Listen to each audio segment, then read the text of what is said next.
Mila, and today on Extra Sweet, I'm going to show you how to turn everyone's favorite pie into mini cinnamon rolls.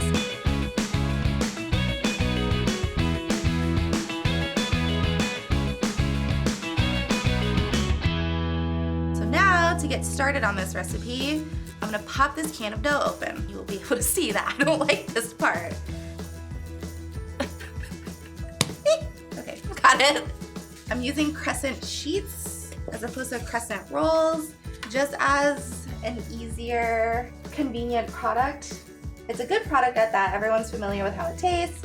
You want to get the dough out to about a 14×8 rectangle. Doesn't have to be perfect. I'm not measuring. We've got our 4 doughs laid out. Everybody's floured up, not as sticky as it was before. I'm gonna smear some butter all over these guys. You want to do about 2 tablespoons each. Don't want to do any less than that, just because you lose that gooey factor after it's baking. So all of my doughs are buttered up. So now a few of them are going to get cinnamon sugar. And so I'm going to do a 1/2 cup sugar, 2 tablespoons cinnamon, like so. And then we're just going to stir that up. So this first one I'm going to do is the pumpkin pie one. And so I'm just going to sprinkle a little bit of the cinnamon sugar on. So cinnamon sugar down.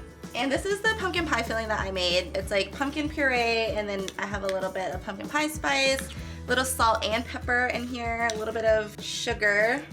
No egg though, because this isn't going to bake long enough for the egg to cook through. I'm going to roll the long edge. You can either roll up or roll down, doesn't matter. Whatever is most comfortable to you.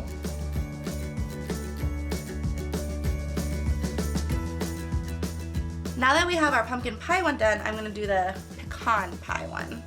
So I'm just gonna spread a little more butter on there so that it stays just as gooey as the other ones. Back again with the cinnamon sugar.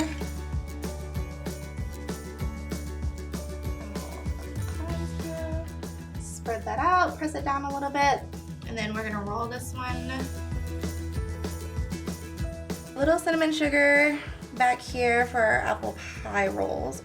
And this is literally just apple pie filling. You can use canned, you can use homemade. We kind of just strained it so it's more chunks, less goo, but don't get rid of the goo.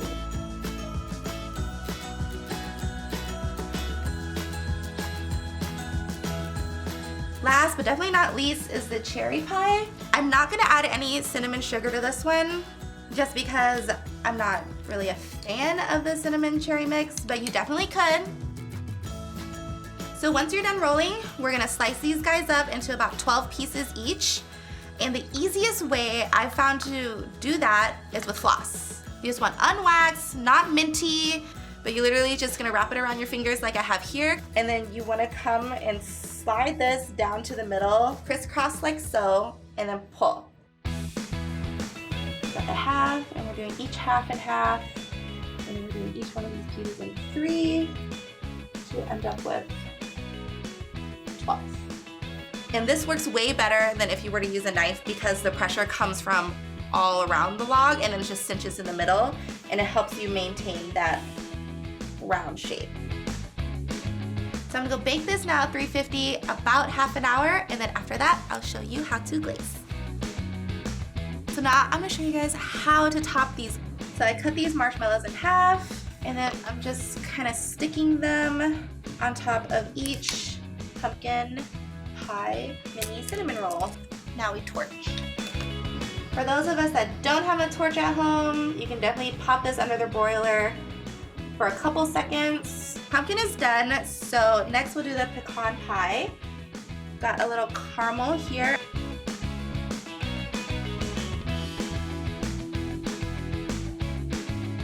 So this is our leftover apple pie filling goo, and I'm literally just gonna brush this on top.